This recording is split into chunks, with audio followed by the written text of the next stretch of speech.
31 सीता और लक्ष्मण का अनुग्रह। सीता और लक्ष्मण का अनुग्रह।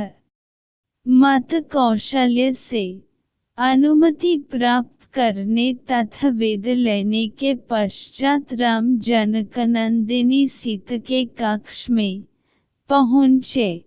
उस समय वे राजसी चिह्नों से पूर्णतः विहीन थे। उन्हें राजसी चिह्नों से विहीन देखकर सीता ने पूछा, हे आर्यपुत्र, आज आपके राज्याभिषेक का दिन पर भी आप राजसी चिह्नों से विहीन क्यों हैं?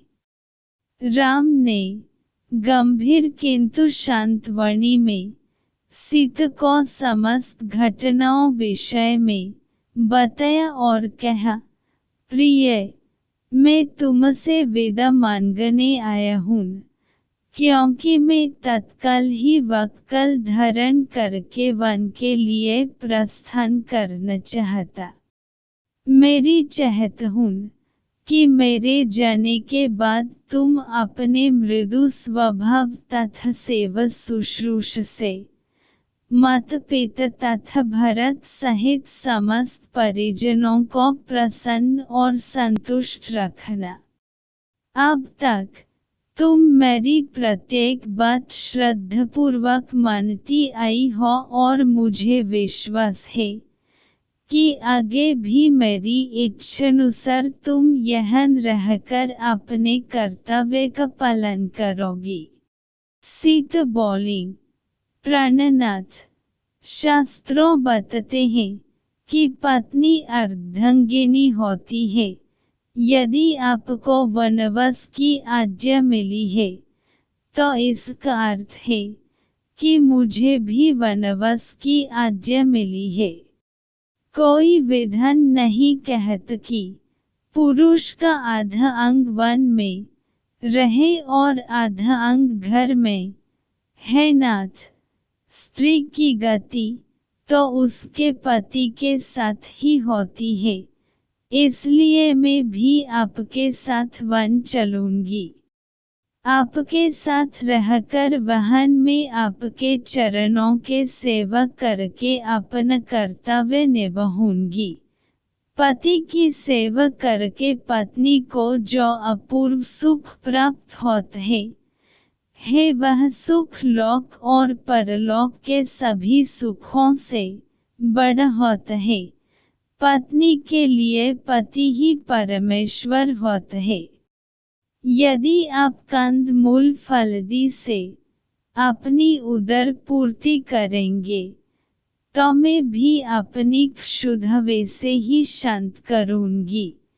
आपसे अलग होकर स्वर्ग का सुख वैभव भी मैं स्वीकार नहीं कर सकती। यदि आप मेरी इस विनय और प्रार्थना की उपेक्षा करके मुझे अयोध्या में छोड़ जाएंगे, आपके वन के लिए प्रस्थान करते ही मैं अपना प्राणत्याग दूंगी। यही मेरी प्रतिज्ञा है। राम को वन में होने वाले कष्टों को ध्यान था, इसलिए वे अपने साथ सीता को वन में नहीं ले जाना चाहते थे। वे उन्हें समझने का प्रयत्न करने लगे, किंतु जितना वे प्रयत्न करते थे सीता का हठ उतना ही बढ़ते जाता था।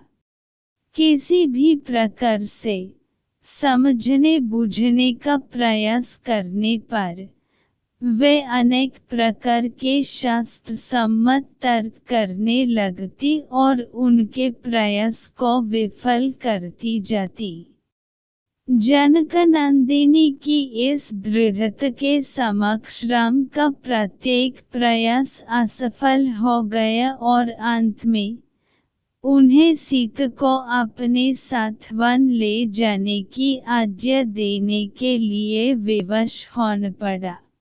सीता की तरह ही लक्ष्मण ने भी राम के साथ वन में जाने के लिए बहुत अनुग्रह किया।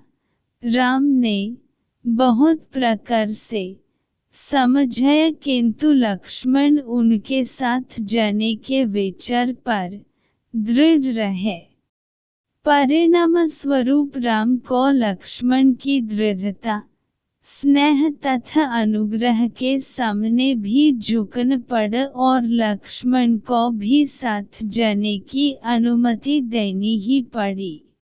सीता और लक्ष्मण ने कौशल्य तथा सुमित्रा दोनों माताओं से आज्ञा लेने बाद अनुनय विनय करके महाराज दशरथ से भी वन जाने की अनुमति देने के लिए मान लिया। इतना करने के पश्चात लक्ष्मण शीघ्र आचार्य के पास पहुँचे और उनसे समस्त अस्त्र शस्त्रादि लेकर राम के पास उपस्थित हो गए। लक्ष्मण के आने पर राम ने कहा, हे सौमित्र, वन के लिए प्रस्थान करने के पूर्व में अपनी संपूर्ण संपत्ति ब्राह्मणों, दास दासियों तथा याचकों में वितरित करना चाहता हूँ। इसलिए तुम गुरु वशिष्ठ के ज्येष्ठ पुत्र को बुलाओ।